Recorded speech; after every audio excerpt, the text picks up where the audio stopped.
Good evening, viewer. Welcome to our Glory Globe TV. Here's a breaking news. Yes, the Uniform Civil Code has been one of the most contentious and vexatious topics of conversation in the country over the past few months. Matters have finally come to a head as the Chief Minister of Uttarakhand, Pushkar Singh Dhami, finally tabled the final draft of the Uniform Civil Code in the State Assembly on last Tuesday. The 172-page document, which has 392 sections, proposes uniform laws concerning all areas of personal and family life, such as divorce, marriage, custody of children, alimony, succession, and also life in partnership of all faiths. This has led to intense political and social debate between liberals and the so-called right wing, with the liberals insisting that the UCC goes against the tenets of secularism and strips religious minorities of their right to their cultural practices such as the polygamy, etc. etc.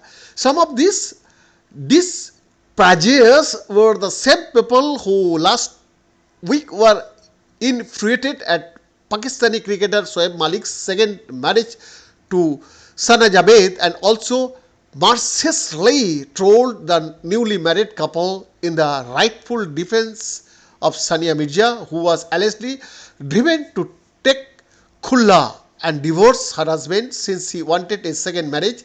This is the curious but not entirely unexpected dichotomy in a country as multifaceted and multicultural and a home to so many religions, communities and ethnicities such as India. There are always two sides to the same coin. One can never be entirely right or entirely wrong. Contrary to public opinion, Uttarakhand is not the first state to implement this. The state of Goa has always been following a version of this since it was enforced in Goa in 1870 in terms of the Portuguese Civil Code.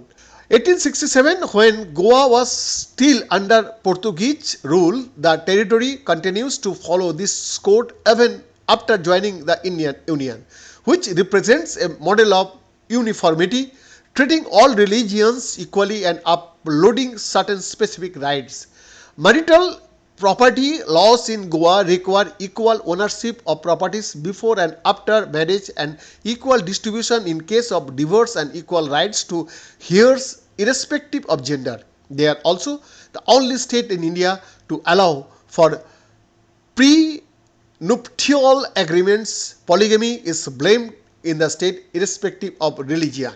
Left liberals often convolute the meaning of secularism. Secularism as an ideal does not apply directly to an individual but rather to the state and how it frames its laws and policies, and subsequently how honestly the administration fulfills its duties and carries out its action in a manner as true to the Constitution as possible.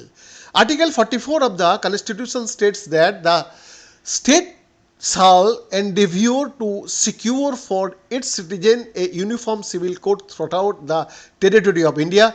When our Constitution was being framed, some of its architects pointed out that if India was going to be a secular state where matters of governance would be kept separate from religion or culture, there should be one uniform law of the land. An idea supported by Jawaharlal Nehru and Bhimrao Ambedkar, with the partition still being a fresh memory and India being an infant and vulnerable nation. It was decided that if the Muslim personal law were abolished, Indian Muslims would feel persecuted and be faced with an identity crisis after the horrors of partition and the beginning of a new way of life and homeland.